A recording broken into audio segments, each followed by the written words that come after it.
This your boy Louisiana C-Mac, and today's video is about how and when and how did I become a Kobe Bryant fan.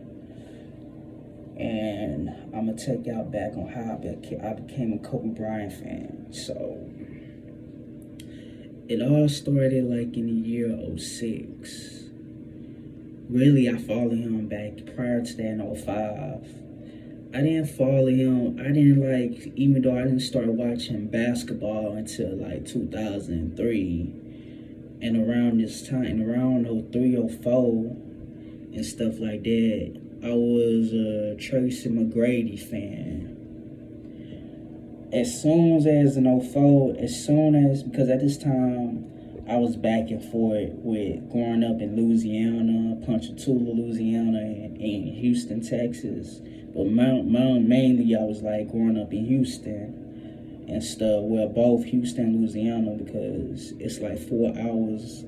The drive from Houston, Texas to Ponchatoula, Louisiana is like 4 hours away from each other.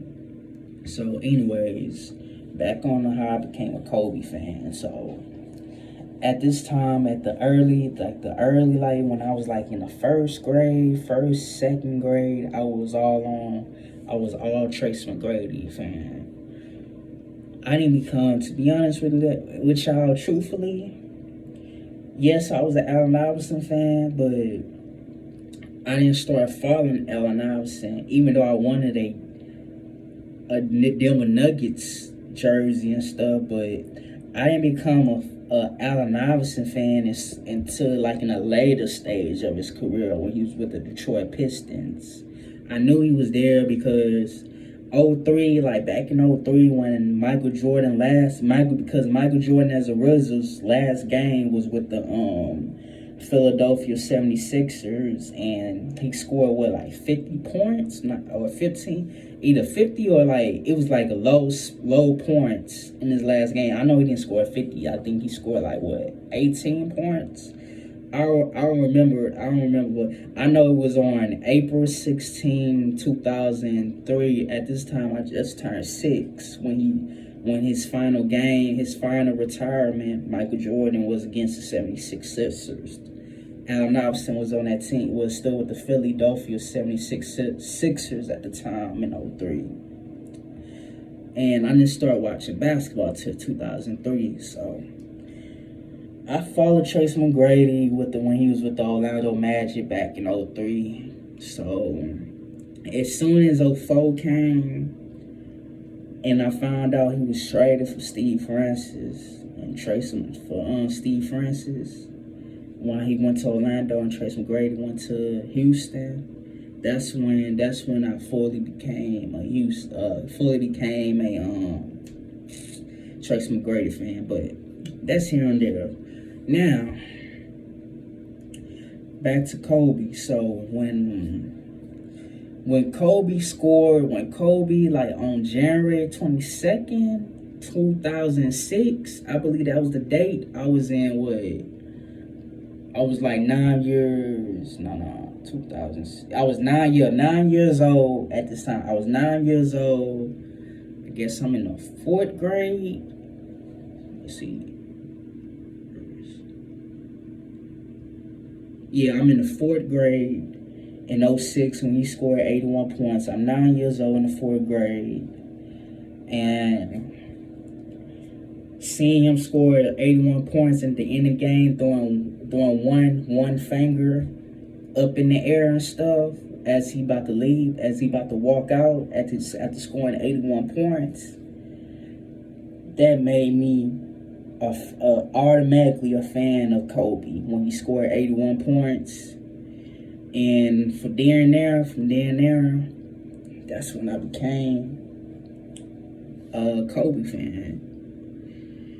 And I knew, I already knew once he scored 81 points, I knew like in the years after, he was going to prove to haters that he could win without Shaq twice. He proved to us that he could win without Shaq twice and win Finals MVP, I think twice without Shaq. But To me, when Shaq got with the Lakers, he became the most overrated big center of the NBA. It was nothing special about Shaq once he joined the Lakers. I only like Shaq in his Orlando Magic days, to be honest with y'all. But when he went to the Lakers, not so much. But I became officially a Kobe fan once he scored 81 points. Even though I followed him before the struggle, when he was struggling with the Lakers, when he had guys like Chris Meehan, Kwame Brown, freaking who? Brian Cook, fucking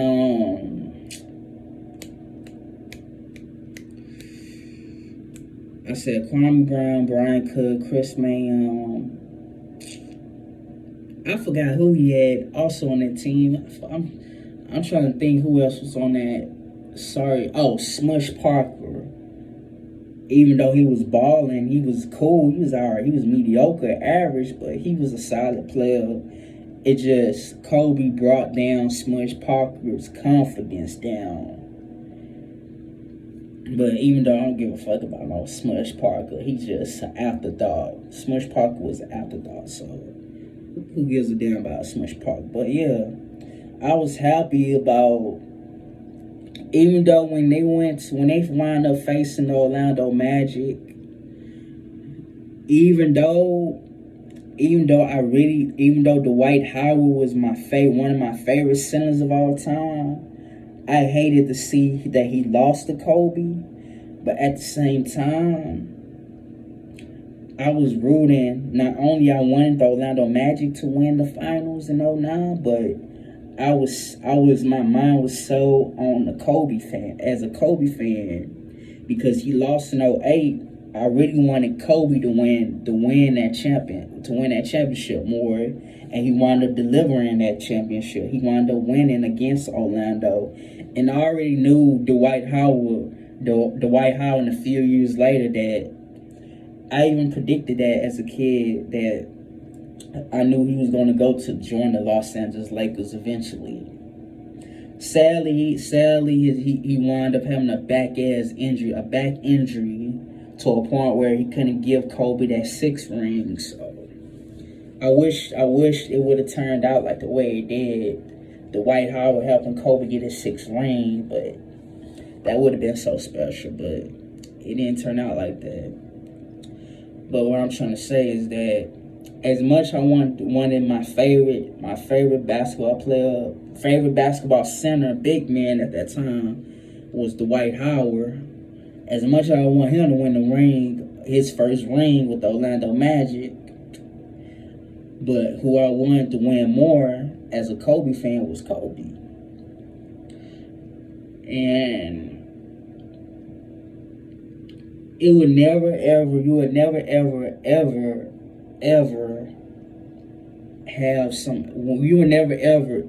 never be another Kobe being Bryant. And for that, bro, I'm so glad.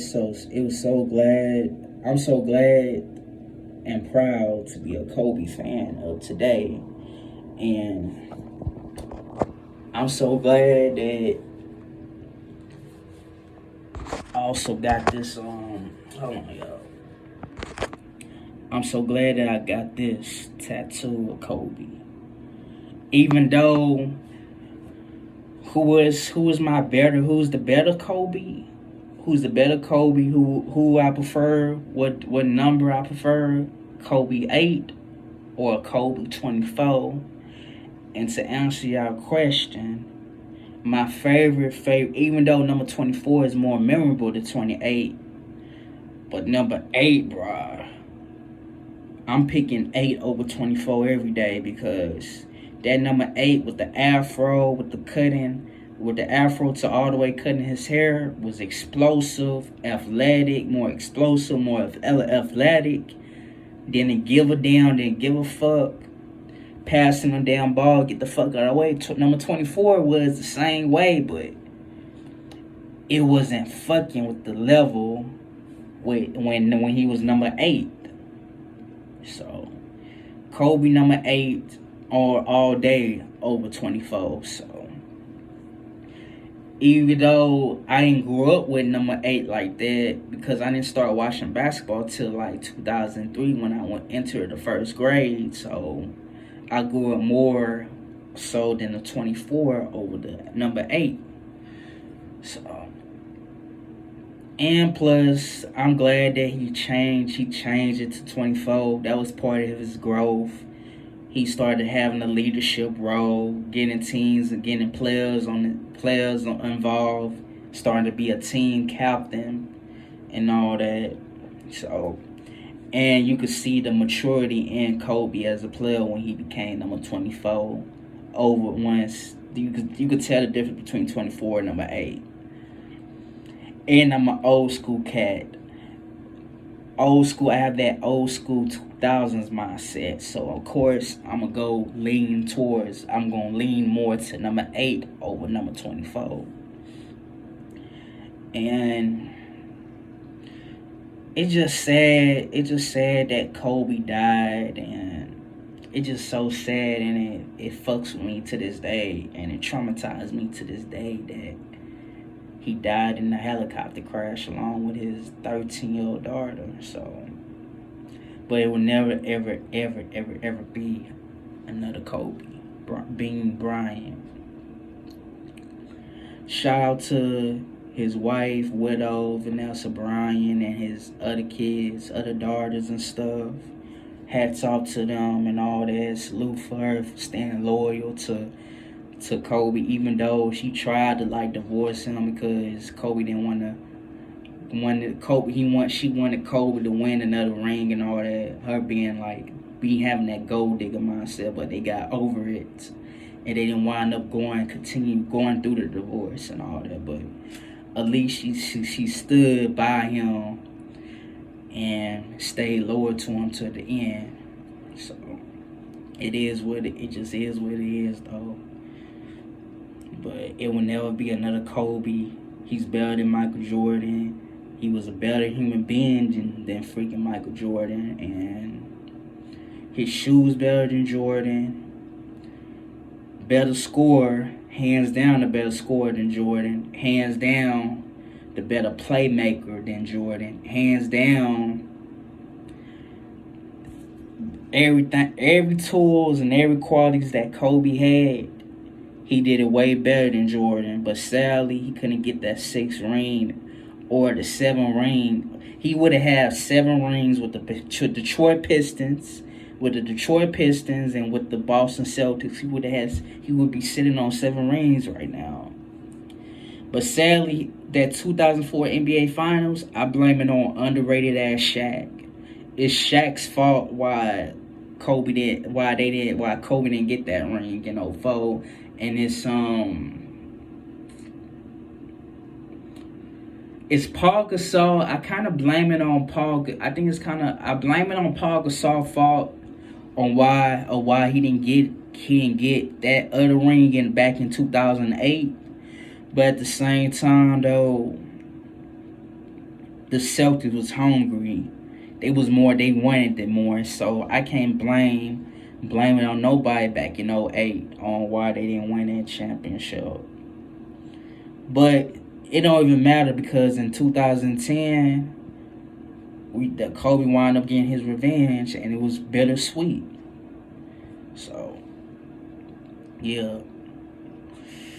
And he made Paul Gasol the way he was. He made Paul Gasol a winning person, a winning player. He made him into a winning team player, a winning teammate. He made him into dedicating to winning, and realized that in order to get at them niggas, you gotta put in the paint. You gotta go in the paint and all that. You can't let them niggas bully you. You can't let Kevin Garnett, Paul Pierce, Glenn Davis, Kendrick Perkins bully you in the paint, down the paint and all that. So Paul Gasol was aggressive with them. He did his thing. And I salute Paul Gasol for doing that. So and they had Ron Artest. Ron Artest was hitting them threes. He was being clutch with the threes. And he was getting in their face too. So salute to the '09 and 2010 roster in that championship, and Sasha V was shooting those free throws. So, but yeah, much love to Kobe being Bryant and the whole Kobe Bryant fan base and all the Kobe fans all in the world. Forever, ever, a Kobe Bryant fan. One love, peace out. I'm outie. Y'all have a good night and enjoy the rest of y'all morning. Peace out.